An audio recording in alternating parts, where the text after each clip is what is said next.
Homo habilis शब्द Latin भाषा का है, जिसका अर्थ है होशियार मानव या बुद्धिमान मानव।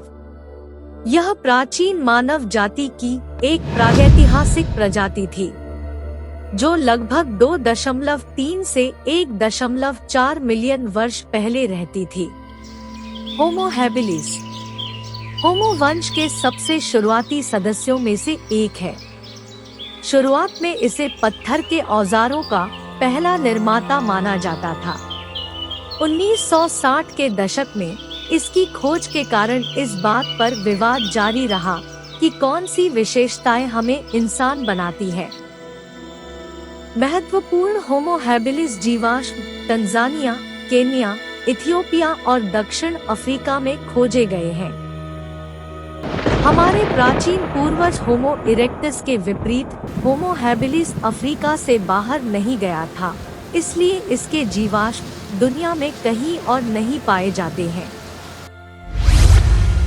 होमो हैबिलिस की खोज प्रसिद्ध जीवाश्म विज्ञानी लुइस और मैरी लीकी ने 1960 में की थी।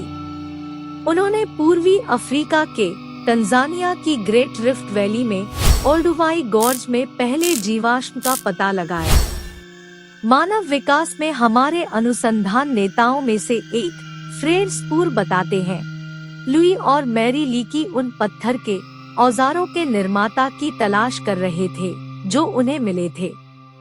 सबसे पहले उन्हें एक बहुत ही सपाट, सीधे चेहरे वाला एक अजीब भारी शरीर वाला प्राणी मिला जो बिल्कुल भी आधुनिक मनुष्यों जैसा नहीं था। होमो हैबिलिस में इंसानों जैसी कई विशेषताएं थी।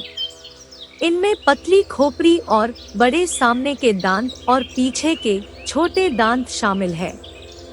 इसकी उंगलियों की हड्डियां सटीक पकड़ बनाने की क्षमता को प्रकट करती हैं, जो एक प्रमुख मानवीय गुण है।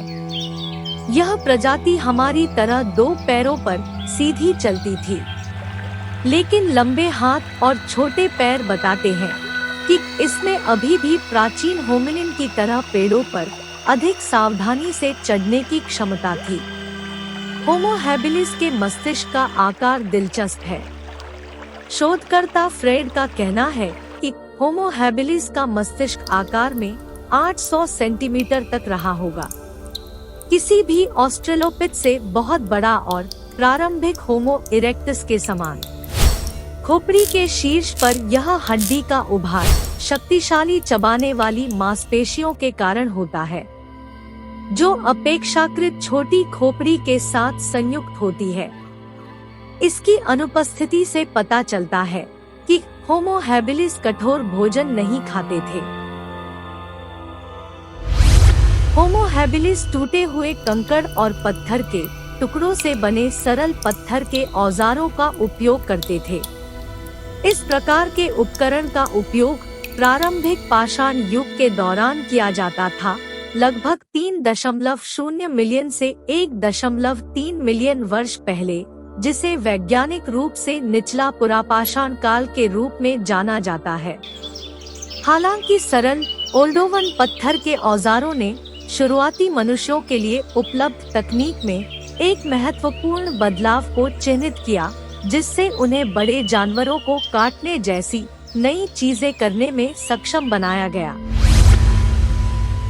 साक्ष्य से पता चलता है कि होमो हैबिलिस का आहार काफी विविध था और वह फल, पत्ते, लकड़ी के पौधे और कुछ मांस खाता था।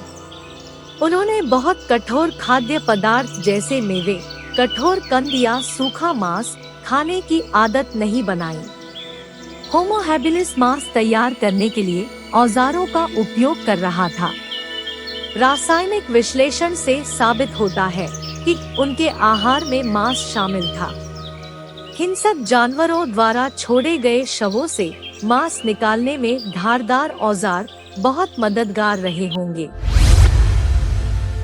यह संभव है कि होमो हैबिलिस अधिक महत्वपूर्ण जानकारी कम्युनिकेट करने के लिए कम से कम सरल भाषण का उपयोग करने में सक्षम था।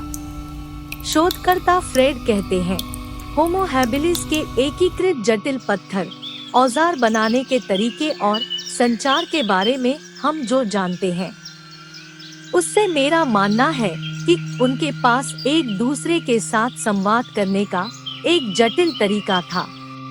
शायद बहुत ही बुनियादी बातें कहने के लिए, जैसे पत्थर के औजारों के लिए कच्चा माल प्राप्त करने के लिए अच्छी जगह कहा है।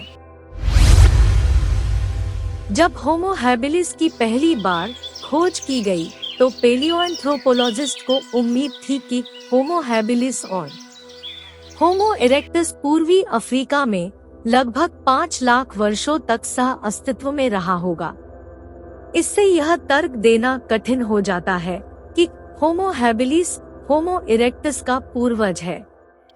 इसका अध्ययन हमें बताता है कि समय के साथ मानव जीवन कैसे विकसित हुआ है।